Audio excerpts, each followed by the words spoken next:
True Serum segment tonight, another illegal alien murder case, this time in Texas. Also a new study about smartphones that says they hurt personal relationships. Was now here in New York City, Eric Shawn from Washington, Shannon Bream, both are Fox News correspondents. Shannon, begin with you. Tell me about the smartphone study. You know what? I learned a new word today, Bill. It's called phubbing, meaning phone snubbing. If your partner's more interested in what's going on their phone, on downloading a new app, checking their email, or, kind of texting, seeing what's going on when they're supposed to be spending time with you, it could be killing your relationship. Two professors, marketing professors out of Baylor University, decided to study this. They talked to adults from their 20s all the way through their 60s to see how it's going down. And the percentages weren't good. 46% say they have been phubbed. It's our new word. 23% say it's caused a problem in their relationship, and 36% say they're depressed about it. Oh, Bill. All right. So it was about 450 people that the Baylor professors studied. And I believe that phubbing is all over the place. And I have to confess, Bream, that I do it sometimes because of work. Okay, That's so my I get too. the little boop, and then it says, O'Reilly, you've been arrested or an issue, because that's what this is. And then there's somebody sitting across from me, and I always explain, though. I don't just pick it up and start to text. But I have to take the phubbing stuff away from the urchins at the dinner table. I have to physically take it away from them because they do this the whole day. Bottom line of the study is that it is, quote, disastrous for romantic relationships. And if you're not sure if you're a phubber or a phubby, you can actually go to one of the co-authors of the study, his website, smartphoneloveaffair.com, and take a quiz. Wow, smartphone love affair. But I don't know if they got into the actual, you couldn't be, I don't even want to, I can't ask it. Okay. Be careful. Yes, believe that me, word. I am very careful. All right, another study about, and I have predicted this, drugged driving as opposed to driving. Who did the study and what did they find out?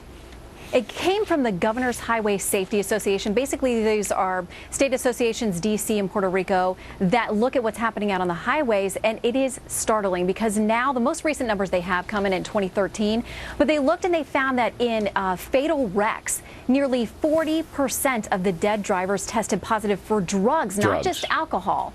And that's now equal to the number of drivers that are testing positive. Those who were killed in these wrecks But this is an interesting alcohol. stat. So 40% of the drivers who were killed, all right, in accidents test positive for drugs, and 40% test positive for alcohol. That's 80% of all fatalities. The drivers are stoned out of their minds.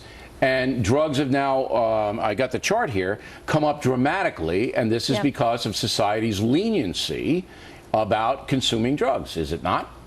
Well, two reasons that they seem to think are behind this. First of all, the number of prescription drugs that we're on, that's quadrupled since 1999. Right. Painkillers at the top of that list in a lot of cases. Yep. And also, a number of states have legalized marijuana. Most of them, it's still for medicinal use. Some of them now, it's for recreational. Yeah, and where so do you the see what number happens of in impaired Colorado drivers. and Washington? Where do you see in 2 years? All They're right, going Shannon up. Bream, everyone. Okay, Eric Shawn.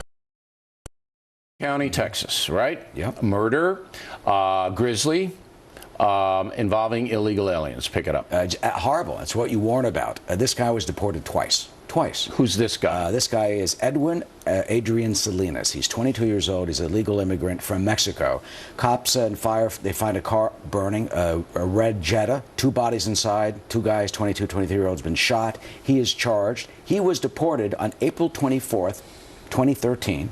Then what? He obviously came back because then he was deported again. Okay, on so this October is number 18th, 3. This is the third time. Yes. So he's in the United States after 2 deportations. Police say he murders 2 people. Yes. Right, in a grisly way. And he's a drug dealer, is he not? Yeah, they say that they believe that it was a cocaine deal gone bad. And this is what this guy does. So as a top of program, we talked about Kate's Law, and that this guy, they could have just picked him up if Kate's Law had been in, all right, if they even suspected, and they would have been able to put him in prison. On October 18th, when they deported him the second time, he'd still be in jail now under Kate's Law. Under Kate's Law. He's got 3 more years to go. That's right, because he was deported 1 time. This never he would have been in jail for 5. Never would have happened if Kate's Law had been passed. there. Yes. And pinheads in Congress are dithering around.